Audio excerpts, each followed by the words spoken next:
Gravando! Olá! Olá! Hoje estou aqui com a Vilma, essa deusa maravilhosa. Não sei como vai chamar o título dessa nossa conversa, porque a gente talvez ande por muitos caminhos, né? A ideia inicial era falar sobre espiritualidade e como isso traz transformações na nossa vida, né? E como a espiritualidade, não falando nem de religião, a espiritualidade como um todo, né? Sim. Em como a gente vai deixar o nosso corpo mais contente. E o contente, como eu sempre falo, no sentido de contentamento, né? De equilíbrio, de satisfação, de estar num ponto bom para você, né? De você se sentir confortável com você mesmo. A Vilma estuda psicanálise,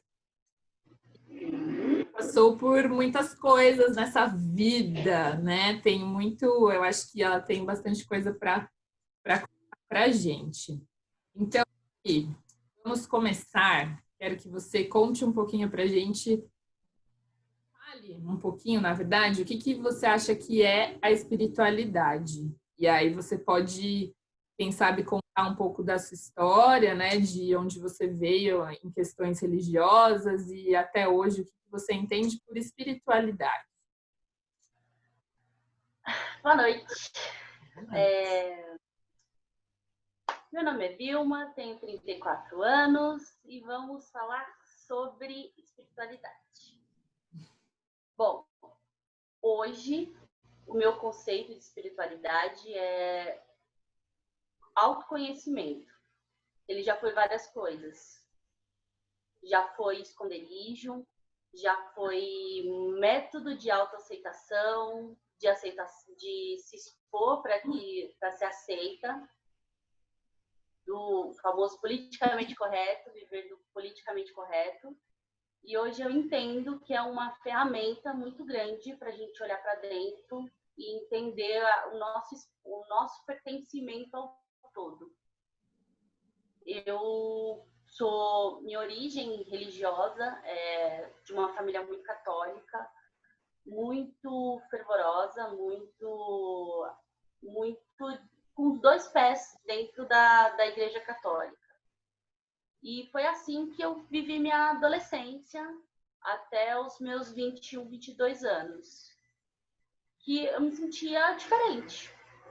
Eu senti, foi aquela fase que deu uma chavinha que virou, que eu não me conseguia já me identificar por completo com aquelas experiências que eu estava vivendo lá, mas aí tudo bem.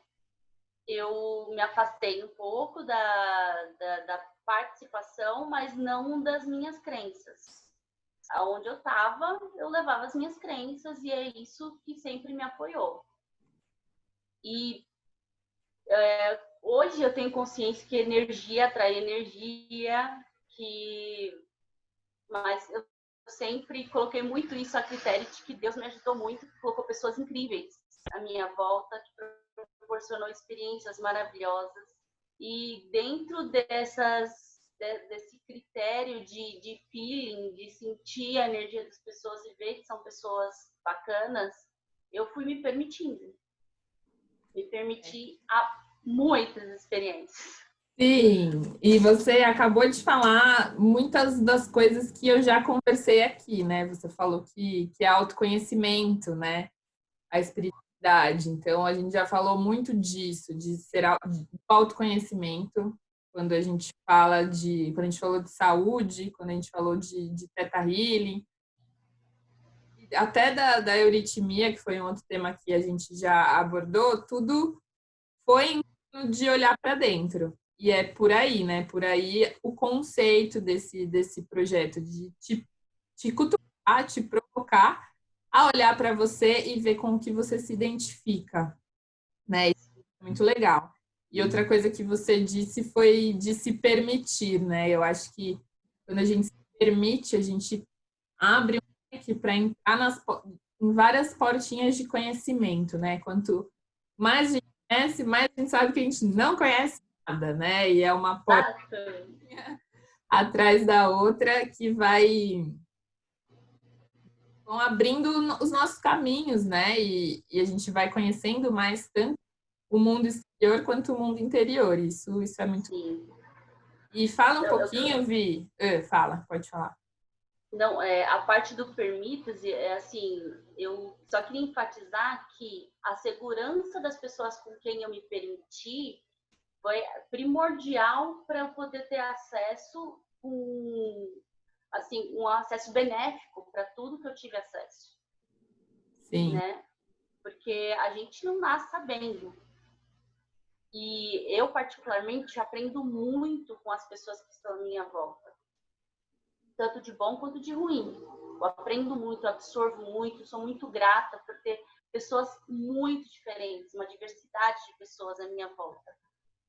Só que o importante foi que, quando foi para aprender tanto coisa boa quanto ruim, foi tendo esse discernimento daquilo que me cabia, do que me servia ou não, se permitindo, colocando sempre a minha verdade daquele momento.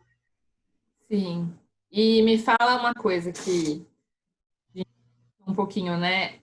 Fala um pouco do momento em que você passou a questionar um pouco a religião católica na sua vida, né? Que você comentou do momento em que o seu pai faleceu, que teve essa questão de ficar brava com Deus, e essa parte de se identificar, de se reconhecer em você mesma, né? Não ter que fazer parte desse todo religioso e seguir a filha ali, né? De sair de casa. Conta um pouquinho dessa parte do seu questionamento, né? Quando foi que te despertou que poderia ter algo mais, algo além disso? Sim. Bom, eu e Jesus, a gente já fez as pazes, a gente está muito bem. Teve Ótimo. uma fase em que o meu conceito para aquela fase era um conceito errado, fez eu brigar com ele. Eu sei que ele nunca brigou comigo, ele é tão legal. Mas basicamente foi isso. Meu pai faleceu quando eu tinha 21 para 22 e eu cresci acreditando firmemente que era só orar com muito fervor que Deus fazia o que você quisesse. Que no fundo é isso. Quando eu parei de mentir para mim mesma, era isso que eu queria. Rezar para Deus fazer o que eu queria. Que muitas vezes eu falei para fazer sua vontade, Senhor, mas na verdade era para fazer a minha vontade. E aí, enquanto eu estava nessa fase de fazer a minha vontade, se Deus não está fazendo a minha vontade, eu vou ficar meio brigada, eu não deixei de ter fé. Mas eu não consegui já me sentir como uma peça que encaixava perfeitamente dentro daqueles conceitos. E junto com isso veio a faculdade. Eu sou a mais velha de 3 e sou a primeira que conseguiu fazer faculdade, né? Foi a sua primeira faculdade, Vi? Contabilidade. E na faculdade eu comecei a lidar com outros meios, na verdade, comecei a me permitir a lidar com outro tipo de meios, pessoas, realmente com uma gama muito maior, porque eu até essa idade, até os meus 24, eu não tinha acesso a pessoas muito diferentes. As pessoas nasciam, cresciam, muito novas, casavam, tinham filhos, tanto que todo mundo dessa minha época da adolescência são casados e têm filhos, desde muito cedo. E eu já não me identificava, porque com 24 eu não tinha casado, eu não tive filho, e aí eu falei, eu até admito que houve uns livramentos de Deus. E aí eu já não me identificava, e começar a andar com pessoas que com 24, 25 tinham outras realidades, tinham outras aspirações, que vieram de outros meios de educação, porque a minha faculdade foi faculdade pública, de periferia, onde as aspirações eram ser uma recepcionista. E quando é o que eu digo, acho que eu mantenho isso. Um dos maiores sonhos, realizações da minha vida foi conseguir entrar na faculdade, ser bolsista e conseguir concluir a faculdade, uma coisa que eu não tinha perspectiva. Nesses 4 anos, muita coisa mudou. Muita coisa. Conheci muita gente, conheci muitas possibilidades de amor. Conheci um lado de várias experiências onde até então não tem essa diferença entre demônio e gente de Deus, sabe? Que é assim, ou você está completamente inserido no politicamente correto, ou você não está certo. Sim, E aí eu descobri que existe o meio termo. pois é, isso que é muito legal, né? Você conseguir se desvencilhar dessa crença, né? Que foi algo que você cresceu ali, você viu aquilo como sendo o normal, como sendo o certo. Sim. Até foi um pouquinho, né, para esse caminho, ficou noiva. Fiquei. Hã? Passei por esse fato. Passou por isso. E aí, conta um pouquinho da sua fase de noivado. Você já estava na faculdade? Você estava fazendo faculdade quando isso aconteceu? Eu estava há 1 ano na faculdade e encontrei um colega de um curso do Rotary que eu fiz. Também bolsista, tá, gente? Não se iludam. É isso aí. E reencontrei um colega dessa época, papo vai, papo vem, papo vai, papo vem, quando vi, namorei. Namorei por 1 ano, 2 anos, 2 anos e meio. A relação já estava um pouco desgastada, mas de forma errônea ele achou que casando ia melhorar, então ele me pediu em noivado. E aí, depois de 6 meses, no final de 2014, a gente sentou, discutiu e achamos melhor terminar. E daí, E aí, no final de 2014, e daí em diante a sua vida mudou. Sim. O que Eu tive um ano aconteceu? tive um ano sabático. Pós-ano sabático, eu quero saber. Eu pós-ano sabático.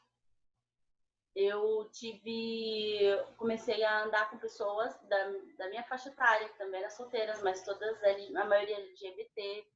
Comecei a ir para baladas LGBT, conhecer, e me despertou a curiosidade. Então, No final de... vamos ver do que esse pessoal brinca, como é que é. Final de 2015, tava eu lá numa baladinha despretensiosa, vai, não vai, vai, não vai. Quando eu vi, beijei uma menina. E aí eu falei, olha, como é que boca não tem sexo? Interessante. E aí, num breve momento de balanço pessoal, eu me percebi com mais essa possibilidade de ver que era possível. Eu me imaginava numa relação homossexual, me imaginava lidando ali no dia a dia. Lógico que na prática não tem nada a ver uma coisa com a outra. Nada que eu tinha vivido nos outros relacionamentos mensurava o que é um relacionamento com uma mulher.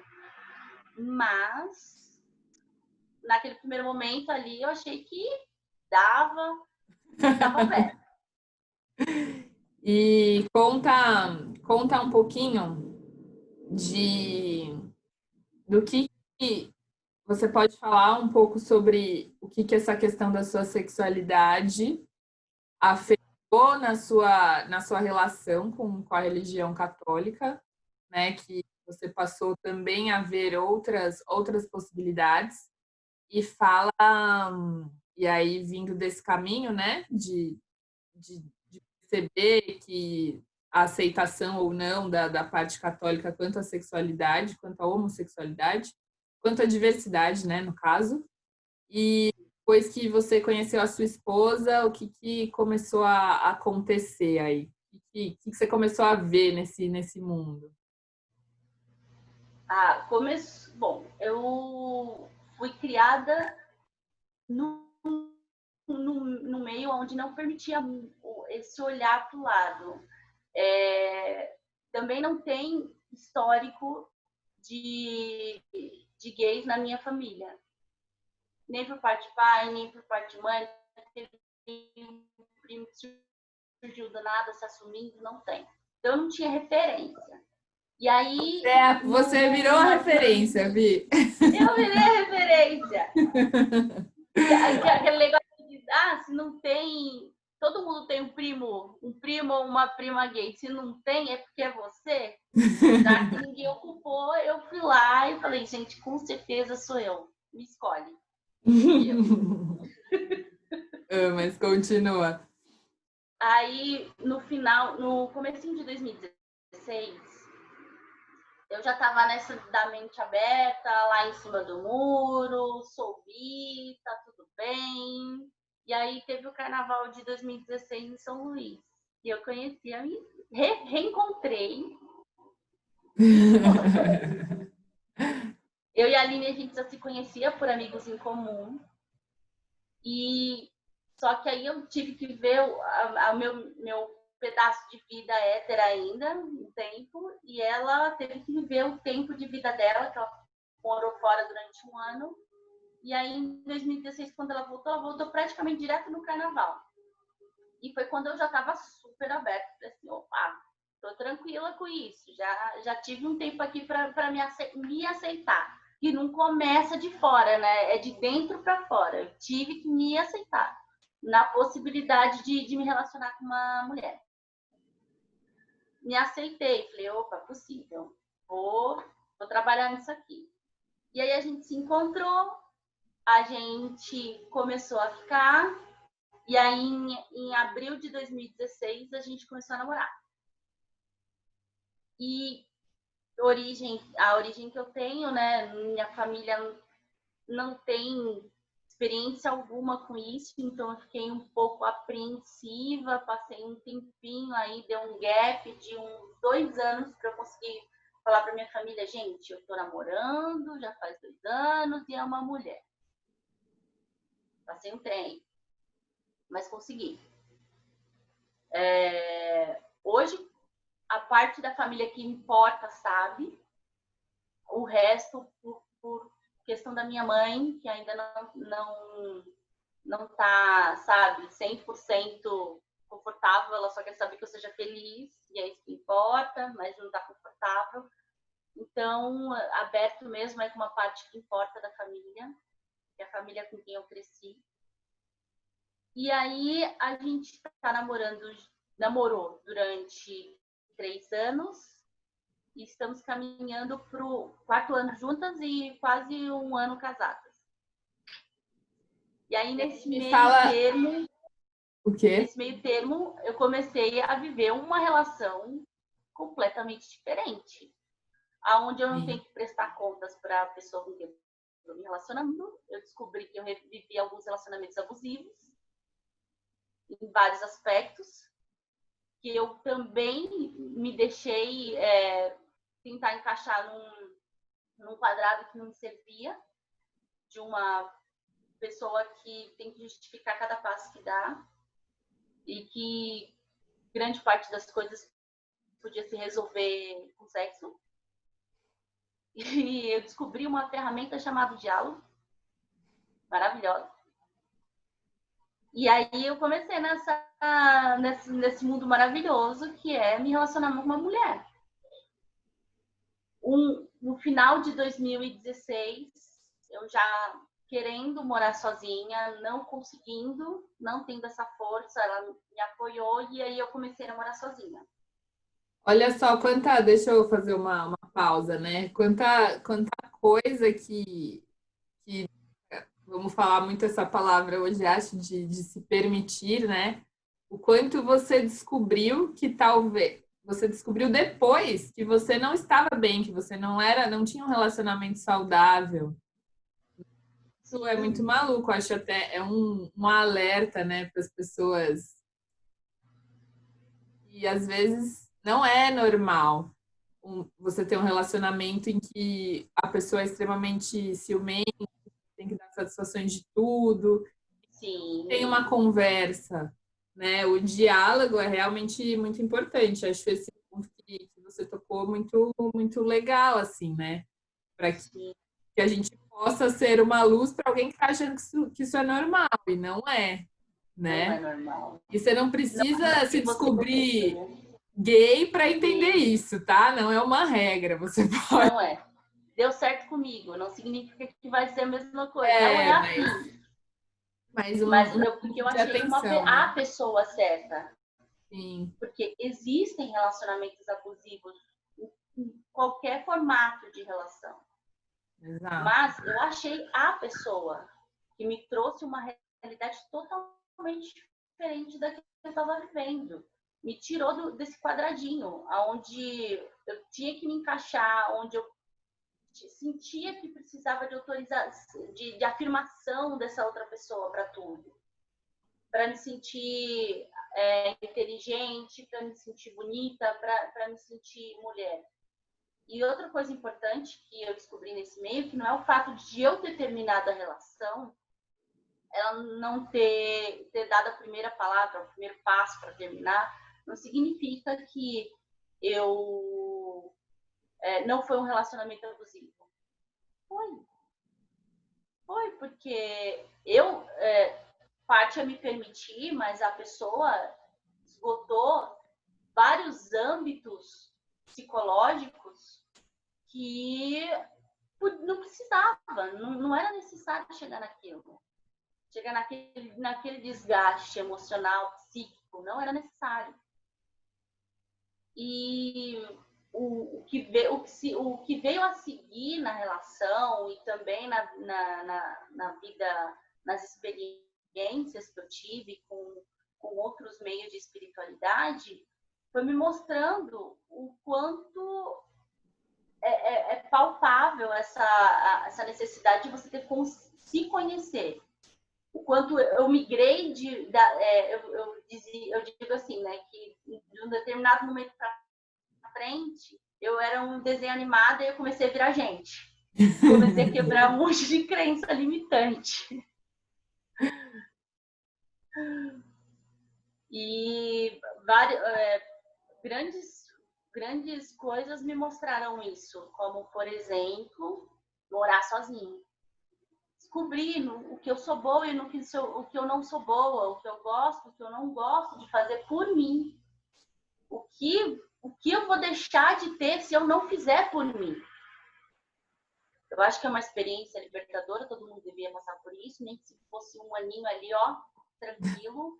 Recomendo. Saber o que é. Recomendo. Hashtag recomendo. Para você até dar valor por quem faz por você. Quem já fez qualquer coisa por você. Quem lavou um pano de chão por você.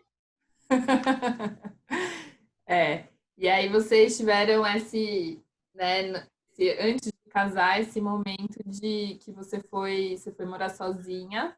E aí começou a jornada do autoconhecimento, né, Vi? Quantos anos você estava aqui quando começou essa jornada do conhecimento? Que aí você foi fazer o curso de autoliderança, né? Que também te ajudou nesse ponto de ver que você consegue, né? Você é capaz.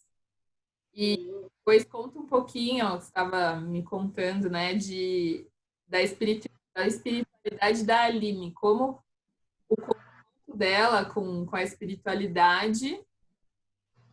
E no começo foi uma coisa que você achou que você já conhecia, que era parecido, né?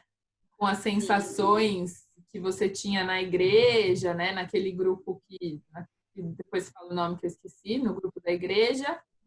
E como essa construção da espiritualidade dela, os questionamentos que ela começou a ter quanto à vida dela, te deram essa provocação, essa cutucada, né, para você ter a curiosidade de pelo outro caminho, né? Pelo caminho também das medicinas da floresta. Em um outro momento a gente pode até falar mais sobre isso. Sim. Bom, foi assim. E tudo começou É. nesse ano maravilhoso de 2017, onde muita coisa mudou.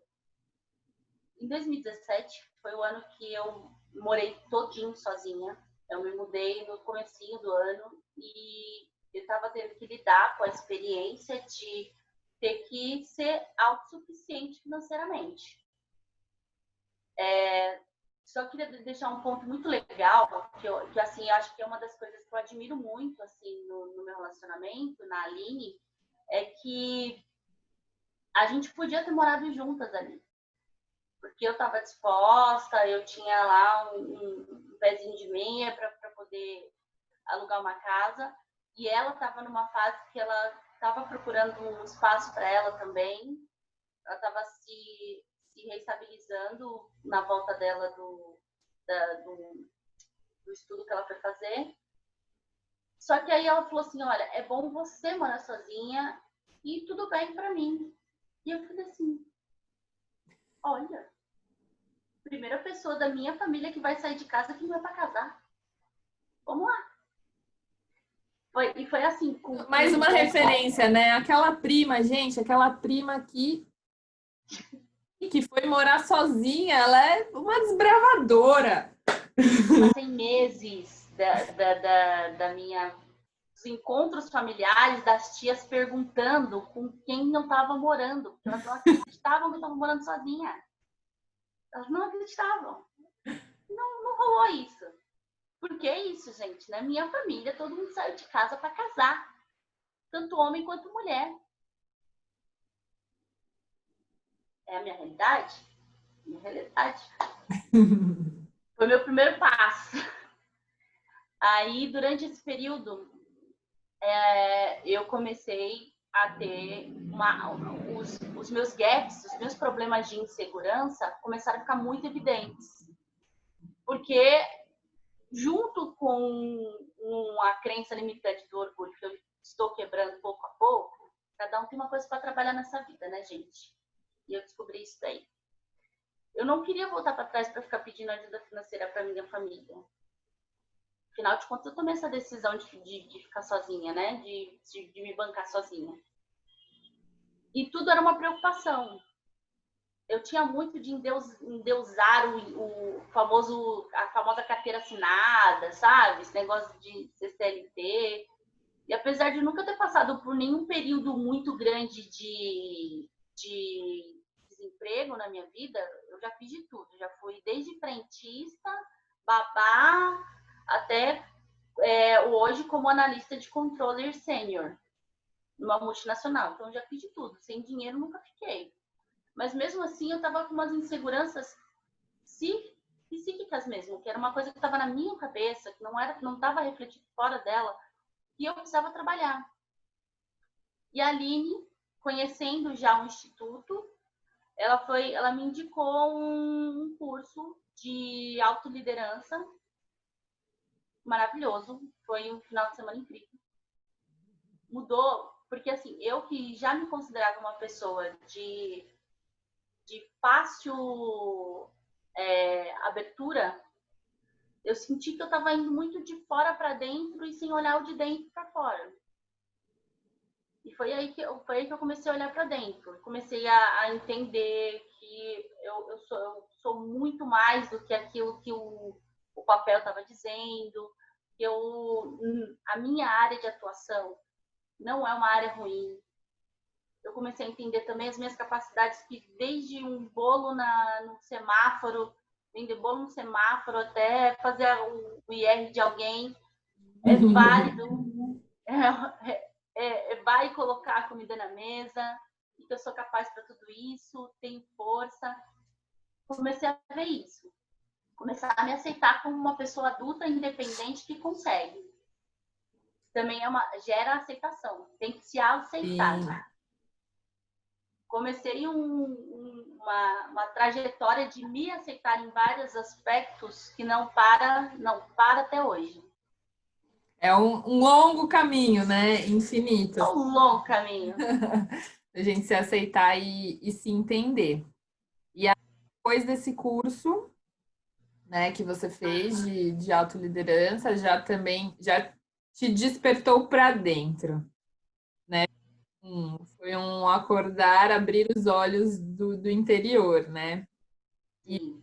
E nesse meio do caminho, né, eu sei a história de vocês, que a Aline reencontrou uns amigos, que você começou, e aí ela começou a ir para os trabalhos de ayahuasca, né, essa parte de expansão da consciência.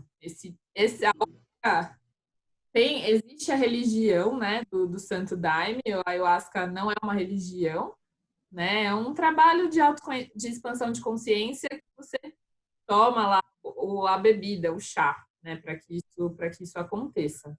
E aí começou a frequentar A proposta lá é universalista, então, tipo, isso. é de tudo um pouco. A cada encontro, né, nesse lugar, a cada encontro não é cultuado, né? É trazido uma religião diferente, né? Alguma vertente dessa espiritualidade, desse contato com o algo além do terreno, né? Algo além disso aqui que a gente pega, que a gente vê, né? Então, é um momento de encontro com você mesmo e de encontro com a sua fé, seja ela qual for, né? E até que não seja, que você não acredite em nenhum Deus, também eles são super abertos para que você conheça e você tenha essa experiência. E aí a Anne começou a frequentar, começou a mudar, né? Começou a voltar outra. E aí, como é que foi? Sim, ela voltava, ela uma vez por mês começou a participar das cerimônias e ela voltava direto para minha casa. E era aquele doce de ser humano. Ele começou assim, não falava muito, sorria mais, estava muito mais leve, muito mais serena. Tinha passado uma semana muito mais tranquila, reflexiva. Aí eu já comecei a olhar para isso. Mas até aí tudo bem. Ela começou a compartilhar um pouquinho das experiências pessoais, muito pouco. E eu comecei a fazer paralelos com as experiências que eu já havia tido. Porque eu fui de uma parte da Igreja Católica muito empenhada nisso, na oração, na ligação direta com Deus, que é a parte carismática. Explica um pouquinho o que é essa parte carismática aí, que um dia você explicou e ficamos chocadas que não sabíamos que isso existia, né? De ter essas catarses mesmo, né? De desmaiar, de ter essas coisas. Conta um pouquinho do que é isso. Então, na verdade, você permitir-se estar num contato muito mais direto, muito mais enfático com Deus. Eu acho que o que se aproxima, que pode se assemelhar, são alguns tipos de manifestações do protestantismo, que pode falar um pouquinho mais, porque fala um pouco disso de carismas, que fala um pouco mais desse lado do Espírito Santo. E a minha experiência na adolescência, até os 21, foi de participar de grupos de oração. Esses grupos de oração, eles têm a ênfase nesse lado carismático, que é você voltar mais para os 7 dons do Espírito Santo, que faz desde profecia e repousos, que é essa parte onde o espiritual vai sentir fisicamente, você vai ter sensações físicas daquilo que você está rezando, daquilo que você está com contato com Deus muito mais físico do que só em oração ou intuição. Ter contatos de feelings físicos. E aí o carismático, esse contato físico é com o Espírito Santo. É isso? Sim, o Porque não intermédio é, é isso. tá. Pode se parecer com, não sei, com as incorporações que acontecem na Umbanda ou é bem diferente? não leva o mesmo nome. E, É, ó, já até peço desculpa para... Porque, assim, gente, para aceitar tudo que eu aceito, fazer paralelos ajuda. sim. Então, eu acredito que sim, faz muito sentido, porque o que eu sei das incorporações são entidades que vêm até você para te aconselhar, para te ajudar. Na Umbanda tem um viés também de entidades que te ajudam a passar até por uns momentos um pouco mais complexos e tal, e digamos que o Espírito Santo pode se comparar muito com as entidades que falam mais sobre elevação, sobre autoaperfeiçoamento e por aí vai. Talvez Mas anjos sim, da guarda, sim ou não. Aí é outro mistério. sim, assim, o anjo da guarda é algo que eu posso dizer. O Espírito Santo é o próprio Deus conversando dentro de você. Tá. É a sua centelha divina, será? É a sua centelha divina. Adoro essa palavra, centelha divina. Isso, é a sua centelha divina. É quando você deixa a voz de Deus falar mais alto. Tá. Você vê que aquilo, eu acredito que seja possa ser comparado com a experiência de uma incorporação, porque você tem a sensação de estar sendo conduzido por alguém que não é você, está te trazendo uma coisa que você sozinho não alcançaria. Tá. Mas a definição do Espírito Santo, de forma bíblica, é isso. É a terceira parte da Santíssima Trindade, de Deus. É a parte de Deus que está dentro de você, que fala dentro de você. É o canal, a linha direta com Deus. Tá. E a Santíssima Trindade é? Você falou. Deus Pai, que foi o Criador, Deus Filho, que é Jesus, veio e deu a vida por nós. Gente, eu acredito em tudo isso, tá? Só para ficar claro, Sim, que eu sim. não deixei uma coisa de lado para poder viver as experiências. Eu transformei isso num todo. Isso tudo sou eu. Tudo isso faz parte de mim. É Minhas isso. crenças fazem parte de mim. Então, tenho Deus Pai, Deus Filho e Deus Espírito Santo, que é o que Jesus deixou depois da ressurreição. Entendi. Depois da ressurreição, ele reuniu os 12 apóstolos e deixou essa centelha onde traziam 7 dons do Espírito Santo, que eu não vou lembrar agora todos de cabeça, mas que envolve profecia, falar em outras línguas, para que eles pudessem ter força e autoconfiança e que Deus pudesse falar por eles, para que eles pudessem evangelizar. Foi no momento onde eles estavam sendo se sentiam oprimidos pela partida de Jesus, porque Jesus ressuscitou, foi embora, deixou eles aqui. O que a gente faz agora, Jesus? O que a gente faz? E aí ele deixou, Jesus veio e deixou o Espírito Santo com eles, que é essa voz de Deus que fala dentro de cada um de nós, que eu acredito que fala em mim também. Deixou então com eles nós, né, no caso. O Espírito Eles nós, começou com eles, deixou sem Deus. com os profetas, as pessoas que foram propagar essa palavra de Jesus, é isso? Exato. Tá, e aí voltando, a gente deu uma fugida, mas voltando. De leve, de leve. Tendo o paralelo, né, com as experiências que a Aline te trouxe com a sua experiência na igreja. E aí? Eu passei um ano fazendo esses paralelos, né? Falando, interessante. Mas acho que já vivi algo parecido. Ledo engano, tá? Acho que... Ah, não, tudo bem, Isso aí bacana. conheço. Bacana da parte dela. Da hora. Aí, ela começou, quando eu percebi que ela começou a questionar coisas da vida dela, coisas, assim, particularidades que eu tinha que, por mim, que eu teria que aceitar ela porque fazia parte dela, que era o todo dela. Mas que nem sempre, assim, eram benéficos para ela. Mas eu aceitava por amar e por saber que fazia parte dela e eu amava isso também. Mas ela começou a questionar várias coisas, assim, Tipo trabalho, né? do Fala um trabalho, pouco vida dessa questão profissional. de trabalho, de propósito de vida.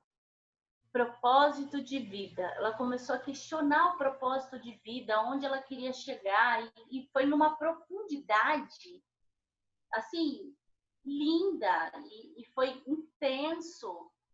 E aí eu fiquei, aí quando eu comecei a ficar curiosa. E aí eu falei, tá. E ela nunca foi muito incisiva nos convites. Ela só falou, olha, existe essa possibilidade. Se você quiser, eu falo para você ir. Te passo o contato do guardião. Falei, tá. Aí no final de 2000 como eu mencionei, lá o viés é universalista. Então, geralmente, todo mês tem uma temática, uma vertente religiosa, uma vertente de espiritualidade diferente. E no final do ano, de 2017, eles iam fazer onde o tema era Jesus. Eu falei, gente, aí, ó, dá para eu ir lá, pelo menos a discografia eu vou conhecer. É chegada a hora. É chegada a hora. Só que eu fiquei dessa de vou, não vou, vou, não vou. A porta fechou, eu fiquei, não aconteceu. No final de 2018. Isso. E aí, comecinho de 2019, eles fizeram uma cerimônia de casamento. Linda. E aí eles sentiram no coração que era uma oportunidade para eu ir. Apesar de eu não conhecer as noivas, eles me chamaram para ir, e era um matrimônio, era um casamento de 2 mulheres que eles celebraram, e na sequência teve uma conexão com a medicina, com a ayahuasca. E aí eu fui. E eu fui, assim, pelo nível que a Aline estava voltando, eu falei assim, eles vão olhar para mim, vão ver que eu não presto, eu sou podre por dentro. Vou passar vergonha, né? Mas no final, eles até... Foi assim, cada abraço que eu recebi me ajudou a entender que eu sou muito mais do que o meu superego falando, me julgando. Porque se tem uma pessoa que sabe julgar a si mesmo, sou eu. Todos nós, todos nós. O pior... Porque dá pra... E aí eu cheguei lá e foi uma experiência, assim, incrível. Porque eu não sabia que eu sentia tanta falta da vida em comunidade. E foi o que me fez voltar mais uma vez, e mais uma vez, e mais uma vez, e todos os meses que tem, foi lá eu. Mas, basicamente, foi num momento específico, onde eu me peguei e observei, rezando ali, na minha crença católica. E ali do lado tinha um colega que estava orando para a crença da Umbanda dele. E tinha outro colega ali meditando e na crença dele. E estava lindo, estava tudo bem. Estava incrível. Eu não me senti questionadora da fé de ninguém e não senti que estava sendo questionada pela minha fé. E foi lindo. E aí, daí em diante, eu comecei uma busca pessoal pela Vilma, né? E aí, essa Vilma, meu Deus, quanta coisa que essa Vilma procurar, né? Dentro dela mesma, no meio disso tudo. Eu lembrei de outras, de várias coisas que você fez, né? Você fez o mapa astral védico, você fez a terapia encarnacionista. O qual desses dois você acha que te marcou mais? Ou se você quiser fazer meio que um balanço aí do que essas duas, porque na reencarnacionista você fez com medicina, né? Foi. Mas bem pouco, né? Não ao ponto Foi de... uma graduação menor do que a gente experimenta. Consagra normalmente, né? Não. Tá. Mas foi... Bom, o que você achar conveniente aí de falar, né? Nesse balanço aí desses três que você fez, o mapa astral.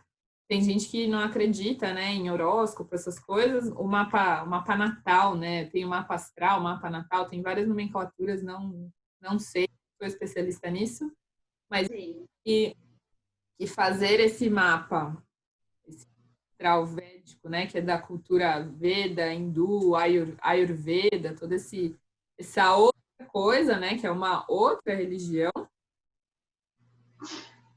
Sim. né, te trouxe uma influência a você pensar um pouco mais na sua saúde física, e aí a terapia reencarnacionista teve um ponto de você se voltar, né, um pouco para essa parte de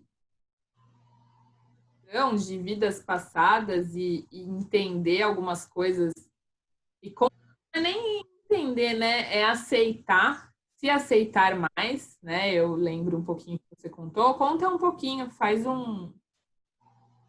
Fazer aí um do que um pupurri de como isso fez a Vilma se olhar melhor e se amar mais, talvez, né? Se aceitar mais. É uma construção diária, na verdade, né? Todo dia, hoje eu acordo disposta a descobrir onde eu posso me amar. Parece bobo, né? Mas eu tomei consciência que a gente, nessa vida tão corrida, a gente não é incentivado a parar para se olhar, para se amar, se admirar nas pequenas coisas, para poder se sentir forte nas grandes coisas. Sim. Não é todo mundo que tem uma criação que eu posso dizer até privilegiada, que te coloca numa questão de empoderamento. E você se empoderar de você mesma, de se pertencer, é uma coisa que eu tô todo dia acordando disposta a fazer. Bom, eu acho que a experiência, de todas as experiências, porque uma coisa foi puxando a outra, foi puxando a outra, foi puxando a outra, mas hoje, um grau de importância, eu acredito que foi a experiência com as medicinas.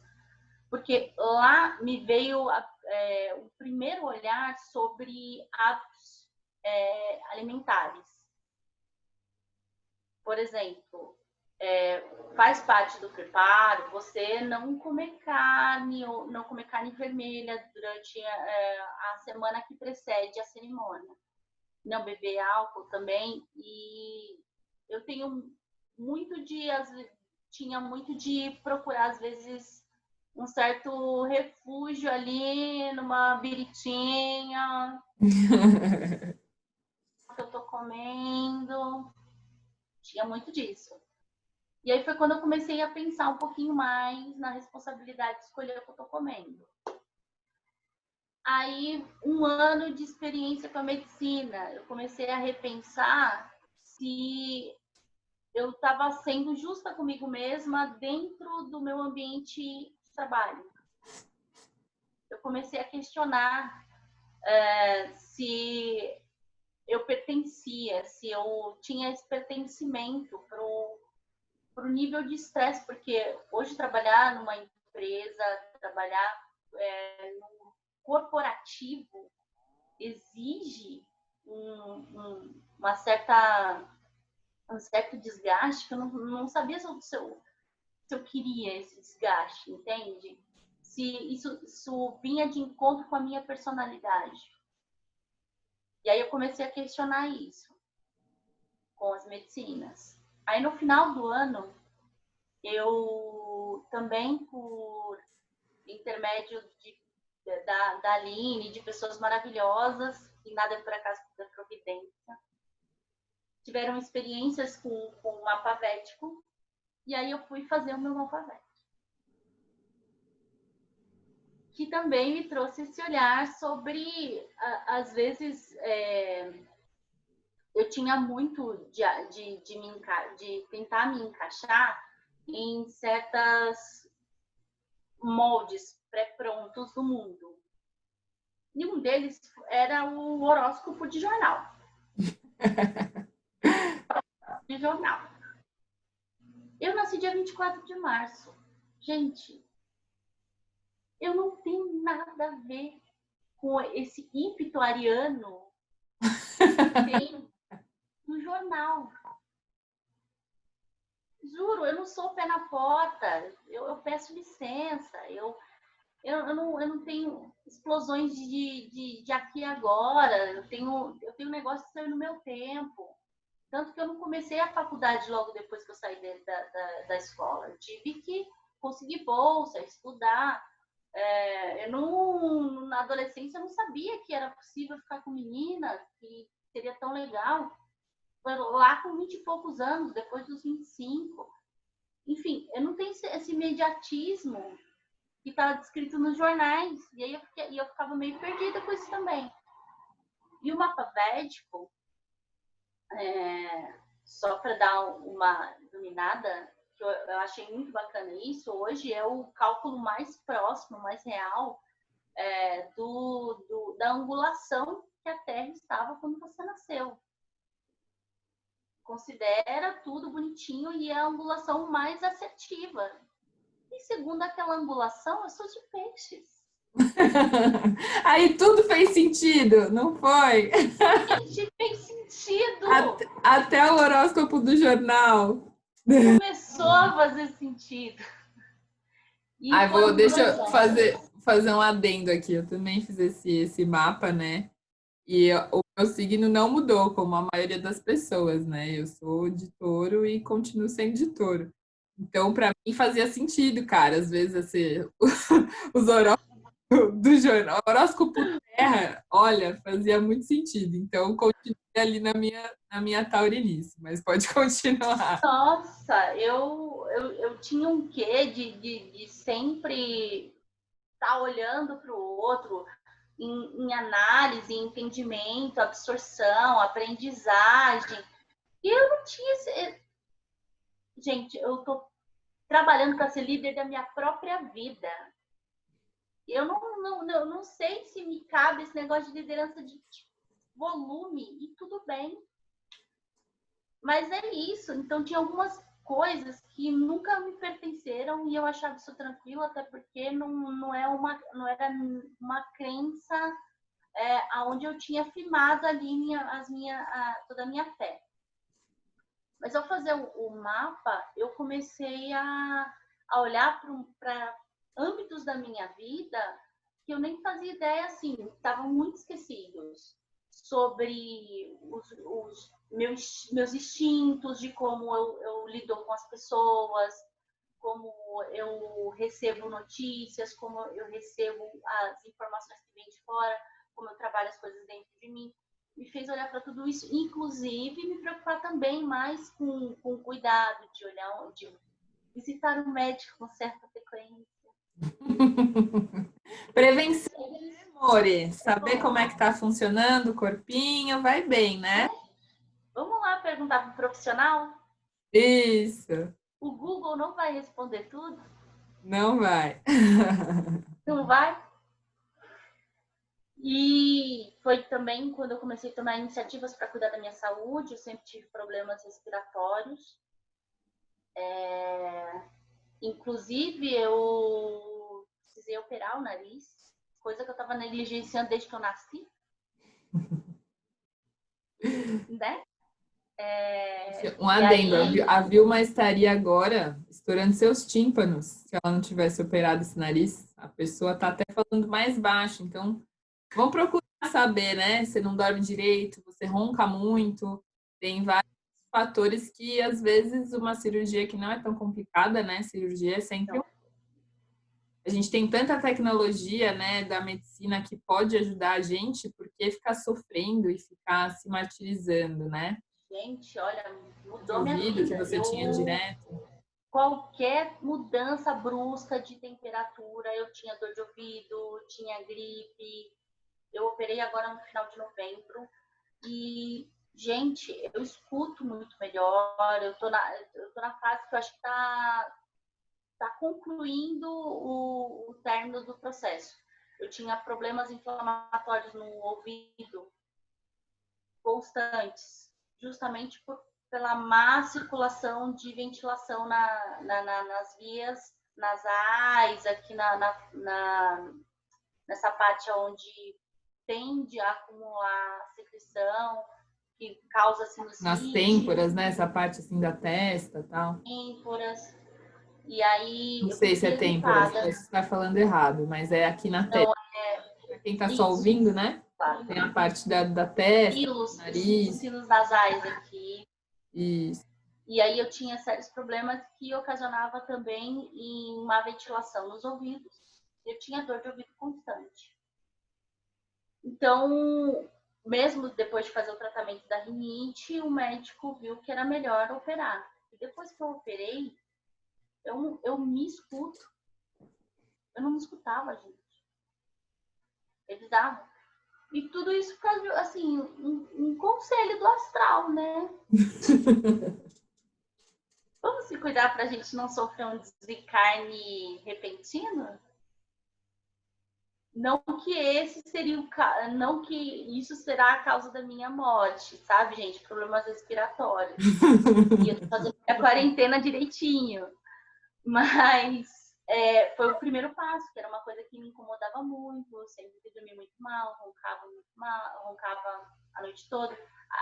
Foi aí que foi provado o amor.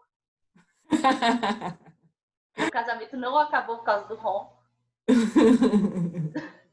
Mas, E é isso, né? Isso é muito engraçado, que isso é outra coisa. Quando eu estava conversando com a Ju sobre a saúde da mulher, a gente normaliza muitas coisas que não são normais, né? A pessoa ronca muito. Ah, não, mas homem é assim mesmo, né? Igual a gente estava falando no caso da outra entrevista, que tipo, a mulher tem constipação mesmo, é normal. E não é normal, né, gente? O corpo é uma máquina perfeita. Se ela não está funcionando da maneira correta, né? Se você não consegue respirar direito, se você não consegue ir ao banheiro com a frequência necessária, procurar um profissional para te ajudar, né? Não sim. é por E aí. meus primeiros momentos também com o sagrado feminino me ensinou Ah, ia que chegar nisso. cólica não é normal. Não é Não é normal. normal. Não naturalize a cólica. Não naturalize a cólica. Tem alguma Isso. coisa errada, precisa ser tratado, precisa ser curado, precisa ser entendido. Mas cólica não é normal. Mais uma coisa. Aí vamos ver se eu vou conversar também. É um plano. Ainda nem falei com ela, mas eu quero conversar com a Gabi sobre essas questões do feminino, né? Os ciclos e tudo mais. Faltou só você falar da reencarnacionista. E depois a gente vai fazer um resumo final geral. Tá, reencarnacionista. Também outra terapia que foi viabilizada também pela aldeia xamânica, onde eu vou.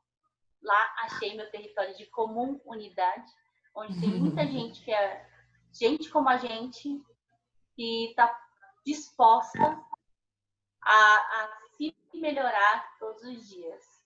Que é isso que me encanta lá. O acúmulo de gente querendo ser melhor. Sim. Admitindo que não é perfeito, mas que quer ser melhor. Eu acho isso fantástico. Por conta de um terapeuta reencarnacionista que é próximo dos dirigentes da aldeia, houve a possibilidade de fazer essa sessão de terapia. Nessa sessão, eu visitei alguns gaps, algumas travas minhas que eu não conseguia identificar com facilidade, mas que me atrapalhavam e me entristeciam, como se fosse autossabotagem, sem eu perceber. O jeito que às vezes eu me isolo emocionalmente, às vezes como eu me sinto sozinha no meio de muita gente. E até então eu não tinha proximidade com a possibilidade de começar terapia, fazer terapia. E foi quando eu enxerguei essa necessidade em mim e essa necessidade de dar um tempo da minha vida para me conhecer. Não tem como a gente dizer que é uma pessoa se a gente não conhece, né? Então, muito legal, Vi. E vamos agora fazer um resumo, assim. E para você, o que que é um estado de contentamento, né? O que que é esse contentamento? E eu queria saber se você está contente hoje, assim, né? Com as coisas que você faz por você, para você, com o seu corpo, com a sua pessoa, com o seu ser. Queria saber o que você acha que é, né, o contentamento e se você está dentro desse significado, né? Se isso realmente significa para você e tem verdade, conta para mim. Acho que o contentamento, de um modo geral, é conseguir identificar o que eu estou sentindo, quando eu estou sentindo. Não depois que já passou. Quando, por exemplo, quando você está muito feliz e aí você passa por alguma situação onde você fica muito chateado e aí você perdeu aquilo. Você perdeu esse momento entre um e outro, essa passagem entre os picos daquilo que você está vivendo. Então, contentamento é você estar pleno em tudo que você está vivendo. Tudo que eu estou vivendo, para mim, isso é incrível. Um dia de cada vez, ter plano para curto, médio, longo prazo, mas não deixar de viver o dia de hoje, que é um presente. Isso para mim é um contentamento assim sem igual.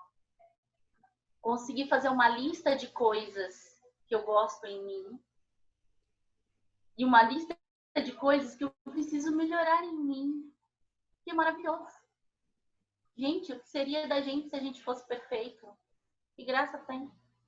Não tem graça. Sim, sim. Então você se sente nesse meio do caminho? Você acha que você está plena em você? Você consegue, né? É isso que você falou, não vai ser perfeito, né? Ninguém é perfeito, nada é perfeito, mas ou é, né? Até conversei quando eu conversei com a Suelen de Teta Healing, perfeito para quem, né? A gente tá no perfeito equilíbrio do melhor que a gente pode ser, né? Você se sente nesse estado de contentamento hoje? Você acha que Sim, o que você conseguir ser por fora é o que você está sentindo lá dentro. Você não ficar se reprimindo, se segurando por conta do politicamente correto, mas sem deixar de ter respeito pelo outro. Porque quando você exerce o respeito em vários aspectos, tanto para você quanto para o outro, você consegue viver a plenitude até de um ápice de raiva de forma sadia, sabe? é isso? Ficar Sim. chateado de forma sadia. É sadio você viver os baixos da vida, dos altos e baixos da vida. É sadio. É lá que você aprende muita coisa. É lá que você consegue agarrar a vontade de sair daquela situação que está te incomodando. Eu penso muito assim. Então, você conseguir estar num ambiente onde você consegue ser pleno, ser por fora aquilo que você está sendo por dentro, é plenitude. Que linda! Ah, muito bem, arrasou. Muito obrigada, viu, pela conversa. Foi muito Eu que agradeço pela maravilhoso. oportunidade. Aí depois, em algum lugar, a gente escreve todas essas 1000 terapias aí que a gente já fez nessa vida, né? Sim, Saber mais sobre algum assunto específico. E é isso, sim, né, Vi? Acho que, resumindo aí, a espiritualidade de um modo geral, bastante, né, nessa caminhada de autoconhecimento. E a espiritualidade como, como autoconhecimento, como um olhar para dentro, não como uma religião, né? Porque eu acho que muitas vezes a religião a gente fora, é como você falou, tem que começar de dentro para fora, né? Para depois ir de fora para dentro. sim. Muito Acredito muito bom. nisso. Muito Acredito bom. muito. São vários nomes e vários rostos para a mesma coisa, gente. Amor. Amor próprio, amor ao próximo, amor à terra, vários nomes e vários rostos para a mesma coisa. Maravilha, Vi. Muito obrigada. Beijo. Vou desligar, mas você fica mais um pouquinho aí comigo.